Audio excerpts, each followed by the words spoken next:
এই পাকিস্তানী লিংকটো গৌৰৱ গগৈয়ে ইয়াৰ বিচাৰ হ'বই।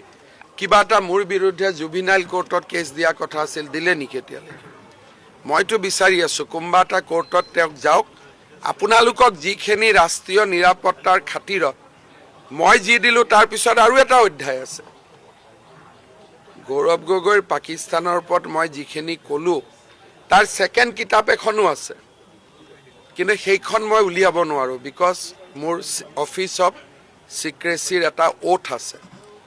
গৌৰৱ গগৈ 10 দিন পাকিস্তানত থকা আৰু তেওঁ কি কৰিছিল তাৰ কিছু ভিডিঅ'ও আমাৰ আছে। চেপ্টাৰটো ইয়াত শেষ হৈ যোৱা নাই,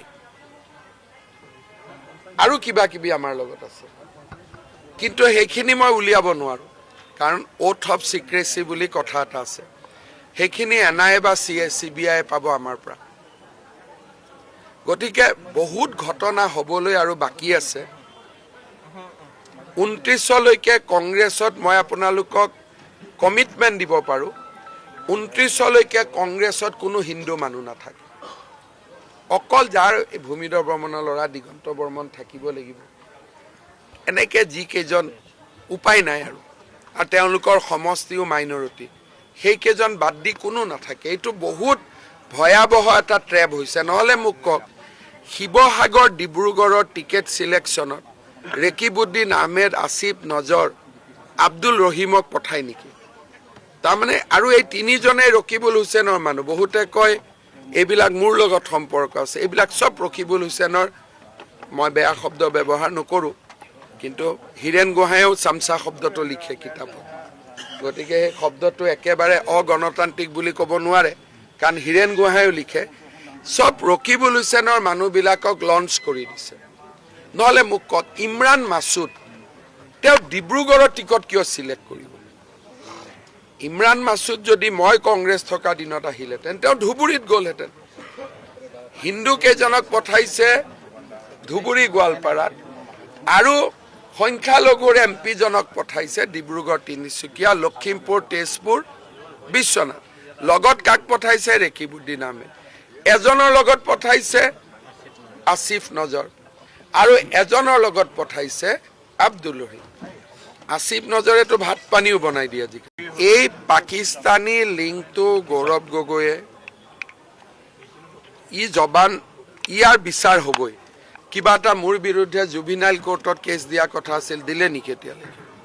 মইতো বিচাৰি আছোঁ কোনোবা এটা কোৰ্টত তেওঁক যাওক। আপোনালোকক যিখিনি ৰাষ্ট্ৰীয় নিৰাপত্তাৰ খাতিৰত মই যি দিলোঁ তাৰ পিছত আৰু এটা অধ্যায় আছে। গৌৰৱ গগৈৰ পাকিস্তানৰ ওপৰত মই যিখিনি ক'লোঁ তাৰ ছেকেণ্ড কিতাপ এখনো আছে, কিন্তু সেইখন মই উলিয়াব নোৱাৰোঁ বিকজ মোৰ অফিচ অফ চিক্ৰেচিৰ এটা ওথ আছে। গৌৰৱ গগৈ 10 দিন পাকিস্তানত থকা আৰু তেওঁ কি কৰিছিল তাৰ কিছু ভিডিঅ'ও আমাৰ আছে। চেপ্টাৰটো ইয়াত শেষ হৈ যোৱা নাই, আৰু কিবা কিবি আমাৰ লগত আছে, কিন্তু সেইখিনি মই উলিয়াব নোৱাৰোঁ কাৰণ ওথ অফ চিক্ৰেচি বুলি কথা এটা আছে। সেইখিনি NIA বা CBI পাব আমাৰ পৰা।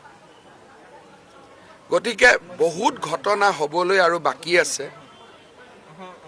29লৈকে কংগ্ৰেছত মই আপোনালোকক কমিটমেণ্ট দিব পাৰোঁ, 29লৈকে কংগ্ৰেছত কোনো হিন্দু মানুহ নাথাকে।